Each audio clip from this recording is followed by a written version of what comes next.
आता तुम्ही मतदान केंद्रावर जेव्हा मतदान करण्यासाठी जाता त्यावेळेस हे मशीन तुम्ही नक्कीच पाहिलं असेल. तर मी पिंपरी चिंचवडमध्ये आहे आणि इथे जे इलेक्शन कमिशन आहे त्यांनी ना इथे एक मशीन डेमो म्हणून लावलेले आहे. आता इथून पुढे ज्या पण निवडणुका होतील त्या ठिकाणी हे एक मशीन असणारच आहे, जिथे आपण उमेदवाराचं नाव असतं, त्यानंतर इथे चिन्ह असतं आणि त्याच्या पुढे आपल्याला बटन म्हणजे त्याला मतदान करायचं असतं. त्यानंतर हे नवीन जे मशीन आहे ते ऍड झालेले आहेत. तर संजीव सर आहेत, तर ते आपल्याला आता हे नवीन मशीन काय याच्याबद्दल सांगतील. हा ऍक्च्युअली आपण वोटिंग मशीन हा डेमो आहे. जेव्हा तुम्ही वोटिंगला जाणार आहे त्यावेळेस त्या बूथमध्ये ह्या 2 मशीन असतात. ह्याला म्हणतात आपण बॅलेट युनिट, ह्याला म्हणतो आपण व्हीव्हीपॅट युनिट. त्या मशीनमध्ये काय होतं, आपण ज्या पक्षाला किंवा ज्या चिन्हाला आपण मतदान केलेलं आहे त्याचं ह्या ठिकाणी एक स्लिप तयार होते. ऍक्च्युअल हा एक प्रिंटर कम एक बॉक्स आहे.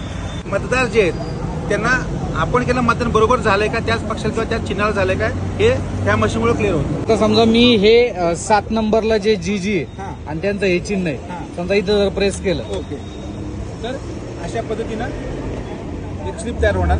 ओके, ती स्लिप तुम्हाला 7 सेकंद थांबणार बघण्यासाठी. बरोबर. 7 सेकंद झाले ती स्लिप कट होते आणि खाली एक बॉक्स आहे, बॅलेट बॉक्स एक बॉक्स आहे, त्या बॉक्सला जमा होते. जेणेकरून आपल्याला ह्या ज्या स्लिप आहेत ह्या स्लिप आपण काउंटिंगच्या वेळेस ह्यातल्या स्लिप आणि ह्या मशीन मधल्या वोट्स हे आपल्याला टॅली करता येतात. सो हे नवीन मशीन आलेलं आहे. सो नेक्स्ट आता जे आपण निवडणुका होतील त्या ठिकाणी तुम्हाला हे नवीन मशीन नक्कीच पाहायला भेटेल. सो ही काय नवीन माहिती होती. धन्यवाद सर.